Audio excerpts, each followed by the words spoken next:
And Southwest, what's the problem?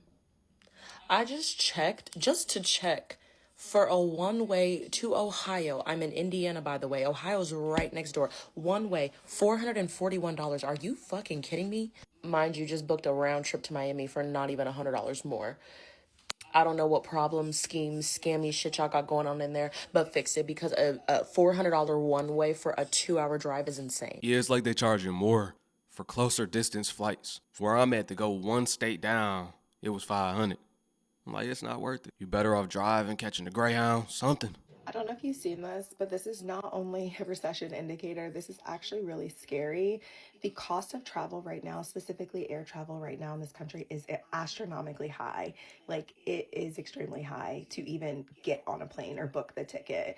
And so the fact that there have been so many changes, and now that you won't even get your little pack of cookies, you won't even get your little snack, like, it's actually kind of crazy. I know I'm a Delta girly through and through. If you know, I've got my Delta Amex card. Like, I have been loyal for years, but the price has gone up. Like, I'm not getting a premium service. I'm sorry. Like, yes, compared to some of the other budget airlines, maybe it's a little bit better, but the cost is not, it doesn't equate. And now that you're eliminating so many people, like, I know it's under hauls 350 miles or less, but still that is a lot of people. Like, there are a lot of Delta connection flights, and so it is really concerning.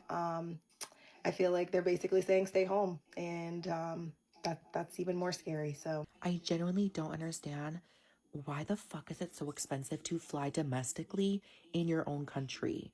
Like, if I fly from Detroit to Atlanta or from Detroit to Dallas, it shouldn't be 600 fucking dollars. Is that me, or do you remember? Like, not even back in the day, like before the pandemic, I feel like just a few years ago, you people considered like a $300 plane ticket as super expensive. I remember when I first started traveling, like I didn't get my like my own apartment, my own life together, adult money until like 2021. I remember like Delta used to be 150 bucks. You wouldn't pay $600 unless you were flying first class.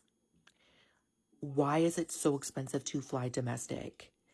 Or you would pay that for an international flight.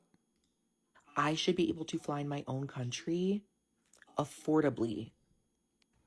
Like, tell me that I'm not crazy. I remember literally for the longest time, like 2015 to like 2022, maybe 2023. Like, I remember like airlines, Delta, United, American, like all the basic airlines, not even including Spirit, $100 to $150. That was normal. And like a $300 plane ticket was considered like really expensive.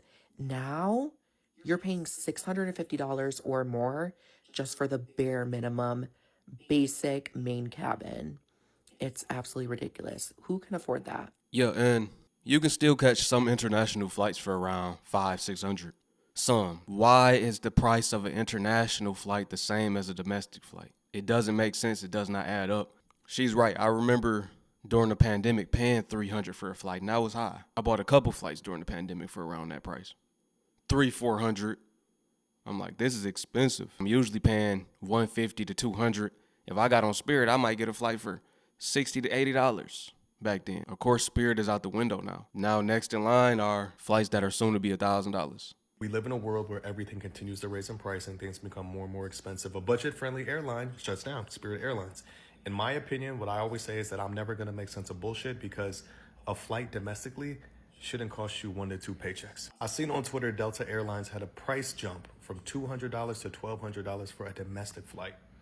They don't want you to go fucking anywhere. One of the main issues with our capitalistic society is that we tend to make sense of things that don't make sense. Domestic travel should never be $1,000, but people are gonna pay for that because they have to pay for that. So that's an airline preying on your downfall. Something that I say often is that everything can't cost money. And all I mean by that is that everything can't continue to raise in price. If I look at a flight from Chicago to Vegas, why am I looking at prices for $1,100? This is a real example, by the way. I missed my flight 4.5 years ago to Vegas. I go to Frontier. They said we have one ways for $895. It was a family trip and I had to fucking pay it. I get on the fucking plane and the plane is half full. Yes, I was I was very upset about that band I had to pay. There will come a time where flying will become an ultimate luxury. You fly Delta, United, American. These things don't bother you because you're almighty. You don't fly Spirit. Your flights right now around, I don't know, $500 to $700, but there will come a time where those round trips become $1,800, $2,000. You don't want to pay that. There should be budget options for everything. Food, cars, housing. Getting across country, I'm not talking about international, just domestic, should not bankrupt you. Things can't continue to always raise in price. And this is why we're saying travel will soon only be for the rich. You're going to have to be worth 7 figures to travel. You only going to see people like that on flights. And people going to be flying during income tax time. They're going to be waiting on it. When my income taxes come, I'm going to take me a trip. That's what you're going to hear from the lower middle class communities, for sure. I guarantee it. I'm genuinely about to crash out because why are flights so expensive? I am well aware that gas prices are going through the roof, that life in general has just gotten so expensive over the last 6 months to a year or so. So, like, I don't need to be reminded of that. I just feel like no one is talking about how expensive these flights are. And I promise you, this is not just like naivety to the cost of travel. I promise you, I'm a frequent flyer. I am at the airport at the very least every other month to go visit my long distance boyfriend. And before that, I was traveling by myself for leisure at least a couple times a year for like the last 4 or 5 years or so.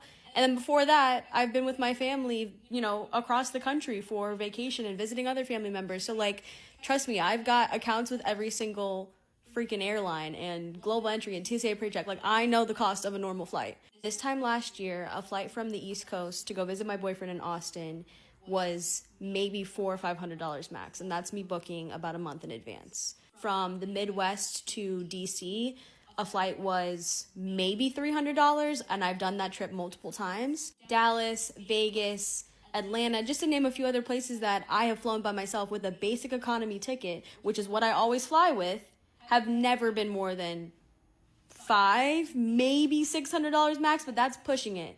Like, I don't even think Comfort Plus tickets that I would fly with my parents for were this much. I just had a flight from here, DC, to Detroit last October for $300. Delta. So please tell me, why are flights nearing $1,000? I'm just trying to go see my parents back home in the Midwest and then go see my boyfriend afterwards. It's not looking good. Maybe I wouldn't be crashing out this bad if I wasn't in a long distance relationship, but the last flight I booked to go see him was $780. I can't do this. Y'all gonna have to take turns. She the one going back and forth to him. He gonna have to come in between that. Look, I fly to you once, you fly to me. I fly to you, you fly to me. Either that or y'all might as well get somewhere to stay together. 700 and 700, y'all can have rent. Y'all put that together. 2 flights equates rent. Why does a flight cost half of rent? We know why: the gas, the fuel crisis, the war. By summer, those flights gonna be 1,000 plus probably. Then after that, matter of fact, let me put it like this: you might as well take your last trips for a while. If you don't want to pay out the wazoo, people aren't even taking vacations. But if you somebody that it won't sit right with you without being able to travel for the next couple years or however long, then go ahead and do that. Yo, let me know what y'all think about this video. I appreciate y'all for tuning in. Once again, it's your brother YT. Peace to my Hebrew fam. Shalom.